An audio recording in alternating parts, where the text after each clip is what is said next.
ఇంకోటి white paper అన్నాడు, ఇంకో రోజు టాపిక్ డైవర్ట్ చేసేందుకు ఇంకోటి ఇసుకే అన్నాడు. సరే, ఇసుకకి సంబంధించి కేంద్ర ప్రభుత్వ సంస్థ ఆధ్వర్యంలో టెండర్లకు పోయాం. రాష్ట్ర ప్రభుత్వం పిలిచిన టెండర్లు ట్రాన్స్పరెన్సీ హైయెస్ట్ ఆర్డర్లో పెట్టడం కోసం కేంద్ర ప్రభుత్వ సంస్థ ఆధ్వర్యంలో టెండర్లకు పోయాం.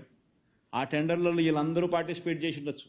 అదేం అందరికీ తెలిసేటట్టుగానే టెండర్లు జరిగినాయి. ఆరోపణలు చేసే ప్రతి ఒక్కడు కూడా ఎవడైనా కూడా ఇంక్లూడింగ్ ఈనాడైనా పార్టిసిపేట్ చేసి ఉండొచ్చు. ఈ వీళ్ళ నవయుగ వాళ్ళ ద్వారా, వీళ్ళ వ్యంకుల ద్వారా, లేకపోతే చంద్రబాబు నాయుడు అయినా పార్టిసిపేట్ చేసి ఉండొచ్చు. వీళ్ళందరి కాంట్రాక్టర్ల ద్వారా అత్యంత ట్రాన్స్పరెంట్గా టెండర్లకు పిలిచి రాష్ట్ర ప్రభుత్వానికి అత్యంత ట్రాన్స్పరెంట్గా 765 కోట్ల రూపాయలు, 2 కోట్ల మెట్రిక్ టన్నుల మినిమం గ్యారంటీ పెడుతూ 765 కోట్ల రూపాయలు రాష్ట్ర ప్రభుత్వానికి డబ్బులు కట్టేట్టుగా. అంటే 5 ఏళ్లలో 3,825 కోట్ల రూపాయల రాష్ట్ర ప్రభుత్వానికి ఆదాయం ఇంతకు ముందు లేదు. నేను ఒకటి చంద్రబాబు నాయుడు అడుగుతా ఉన్నా, ఇసుక గురించి మాట్లాడేటప్పుడు ఎవడైనా కూడా ఈ 765 కోట్ల రూపాయలు సంవత్సరానికి వచ్చే ఈ ఆదాయం ఇంతకు ముందు చంద్రబాబు హయాంలో ఎందుకు రాలేదు? ఎవరి జోబీలోకి పోయింది? ఎవరెవరు ఎంతెంత పంచుకున్నారు? Simple question. ఈరోజు ప్రతి టన్నుకు ఈ లాస్ట్ 5 ఇయర్స్లో మన వైఎస్ఆర్సీపీ ప్రభుత్వంలో పారదర్శకంగా టెండర్లు పిలిచి ప్రతి టన్నుకు రాయల్టీ కింద గవర్నమెంట్కు 375 రూపాయలు చెల్లించి తర్వాతనే ఇసుక అన్నది తవ్వే కార్యక్రమం జరుగుతూ ఉంది. ఈ తవ్విన ఇసుక కూడా ఏ రేటుకి అమ్మాలి అని కూడా ప్రతి నియోజకవర్గంలో ఏ రేటుకి అమ్మాలి, దానికి రీజనబుల్ ట్రాన్స్పోర్ట్ కాస్ట్ వేసి ప్రతి ఆదివారము పేపర్లలో పబ్లిష్ చేసి ఇంతకన్నా ఎక్కువ రేటు ఎవరైనా కూడా అమ్మితే ఈ నెంబర్కు ఫోన్ చేయండి, ఈ నెంబర్కు ఫోన్ చేస్తే యాక్షన్ తీసుకుంటాము, తప్పు చేస్తే 2 ఏళ్ల జైలు శిక్ష, 2 లక్షల రూపాయల జరిమానా అని కూడా ప్రతి వారం పేపర్లో ప్రతి ఆదివారం పేపర్లో పబ్లిసైజ్ చేస్తాను. ఈరోజు చంద్రబాబు నాయుడు ఫ్రీ ఇసుక అని చెప్పి చెప్తా ఉన్నది చూస్తే, రేట్లు చూస్తే వైఎస్ఆర్సీపీ హయాంలో ఇచ్చే రేట్ల కన్నా ఈరోజు ఎక్కువ రేటుకి అమ్ముతా ఉండరు.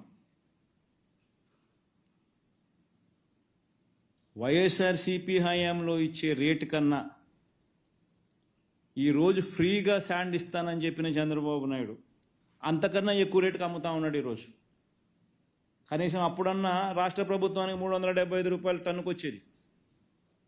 765 కోట్ల రూపాయలు రాష్ట్ర ప్రభుత్వానికి 765 కోట్ల రూపాయల సంవత్సరానికి ఆదాయం ఉండేది. ఈరోజు ఆదాయము లేదు. రేటు చూస్తే అంతకన్నా ఎక్కువ రేటుకి అమ్ముతా ఉండవు నువ్వు. ఇంకా భయానకమైన విషయం ఏమిటనంటే ఇదే చంద్రబాబు నాయుడు గారు కొడుకు ఎన్నికలప్పుడు మీకు అందరికీ గుర్తున్నాయా? ఇసుక స్టాక్ యార్డ్లకు పోయి సెల్ఫీలు దిగారు. ఇసుక కొండలు, ఇసుక గుట్టలు అని చెప్పి సెల్ఫీలు దిగి ఫోటోలు దిగినారు. మీ అందరికీ గుర్తుండే ఉంటుంది అందరికీ కూడా. ఆయన ఎలక్షన్స్ అప్పుడు దిగిన ఫోటోలు, ఇసుక కొండలు, ఇసుక గుట్టలు ఏమైనా ఇప్పుడు వర్షాకాలంలో ప్రజలు ఇబ్బంది పడకూడదని చెప్పి 80 లక్షల టన్నుల స్టాక్ యార్డ్స్లో పెడితే వీళ్ళు ఫోటోలు దిగి సెల్ఫీలు దిగి ట్వీట్ చేసిన ఫోటోలు పెడితే వచ్చిన 2 నెలలకు 2 నెలలు కూడా 40 రోజులకు ఎడాపెడా 80 లక్షలు 40 లక్షలు అమ్మేసినారు. ఎవడోడు పరిధిలో వాడు ఎమ్మెల్యే పరిధిలో ఆ ఎమ్మెల్యే ఆ ప్రాంతానికి సంబంధించిన లీడర్లు, లెఫ్ట్ రైట్ సెంటర్, వాళ్ళ మీద యాక్షన్ తీసుకోగలుగుతాడా ఈ మనిషి?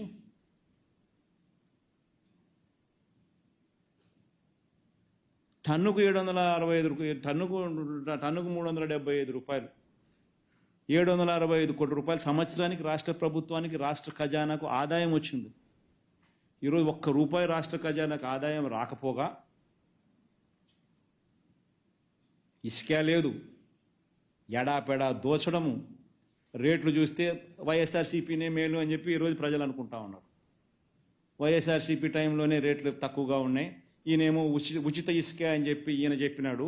నేనేమో ఇల్లు కట్టుకోవడం ఆపేసిన 2 రోజులు, ఆయన ఉచితంగా ఇస్తాడు కదా ఇసుక, అంత నాకు డబ్బు మిగులుతుందేమో అని చెప్పి తీరా ఆయన ప్రభుత్వం వచ్చిన తర్వాత నేను ఇసుక కోసం పోయేసరికి రేటు చూస్తే అప్పుడు వైసీపీ టైంలోనే రేట్లు తక్కువ ఉన్నాయి, ఇప్పుడు ఎక్కువ రేట్లు ఎక్కువ ఉన్నాయని చెప్పి ప్రజలు అంటారు.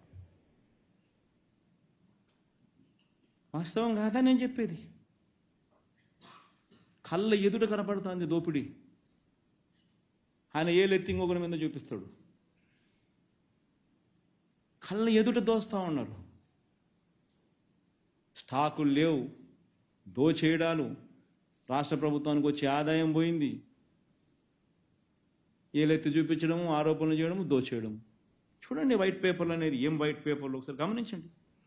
రాష్ట్రంలో గనులు లీజుల గురించి చంద్రబాబు నాయుడు మాట్లాడాడు.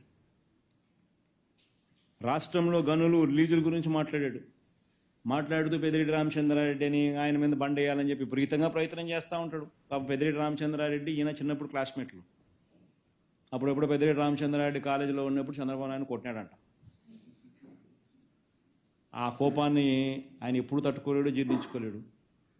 పెద్దిరెడ్డి రామచంద్రారెడ్డి అంటే ఇటుకుంటాడు, వాళ్ళ కుటుంబాన్ని నాశనం చేయాలా, వాడి కుటుంబాన్ని తొక్కాలా, వాళ్ళ కుటుంబాన్ని చెడు చేయాలా అని చెప్పి. పాపం ఆయన అంటే ఆయన ఏ పోర్ట్ఫోలియో ఉన్నా కానీ అంతే, ఆయన మీద పడాల్సిందే, ఆయనను ఏమేమో ఆయన చేయాల్సిందే. నిజంగా ఎంత అడ్డుగోలు ఆరోపణలు అంటే ఇది. దశాబ్దాలుగా గనులకు సంబంధించిన విషయానికి వస్తే, దశాబ్దాలుగా ఈ గనులను దోచుకుని అడ్డగోలుగా సంపాదించింది ఎవరు? 2018 ఈ మైనర్ అండ్ మేజర్ ఖనిజాల కారణంగా, మైనర్ అండ్ మేజర్ మినరల్స్ కారణంగా 2018-19 చంద్రబాబు నాయుడు చివరి సంవత్సరంలో ఆదాయం ఎంత రాష్ట్ర ప్రభుత్వానికంటే 2210 crores, 2200 కోట్లు. ఈరోజు 2023-24లో మేజర్ అండ్ మైనర్ మినరల్స్ శాఖకు 4000 కోట్ల ఆదాయం. మేజర్ అండ్ మైనర్ ఖనిజాల కారణంగా వచ్చిన ఆదాయం 2018-19లో 2200 కోట్లు అయితే 2023-24లో 4000 కోట్లు. ఆదాయం 2200 కోట్ల నుంచి 4000 కోట్లకు పెంచితే కరప్షన్ జరుగుతుందా? మరి ఇంతకుముందు చంద్రబాబు నాయుడు హయాంలో ఈ పెరిగిన ఆదాయం ఎక్కడున్నది? మాట్లాడేసరికి ఆలోచన ఉండాలి. APMDC, Andhra Pradesh mineral development corporation 2018-19లో చంద్రబాబు దిగిపోయే టయానికి దాని ఆదాయం 400 కోట్లు. ఏపీఎండిసి ఆదాయం చంద్రబాబు నాయుడు దిగిపోయే టయానికి దాని ఆదాయం 400 కోట్లు. ఈరోజు దాని ఆదాయం 3000 కోట్లు పైచిలుకు. ఏపీఎండిసి ఆదాయం ఈరోజు 3000 కోట్లు పైచిలుకు 2023-24. ఆయన హయాం దిగిపోయే టయానికి 400 కోట్లు, 23-24 టయానికల్లా 3000 కోట్లు దాటింది. ఎక్కడ మనం మాట్లాడుతున్నాము ఆరోపణలు చేసేసరికి ఏదైనా లాజిక్ ఉండాలా, ఏదైనా రీజన్ ఉండాలా? వైట్ పేపర్ అంటాం, అబద్ధాలు చెప్తాం. ఎంత మటుకు ధర్మం ఇది? ఏమంటే పెద్దిరెడ్డి రామచంద్రారెడ్డి మంత్రి, ఆయన మీద పడతాయాలి. ఏమన్నా పద్ధతి, ఇది ఏమన్నా చేసే ఆలోచన? ఇంకొకటి,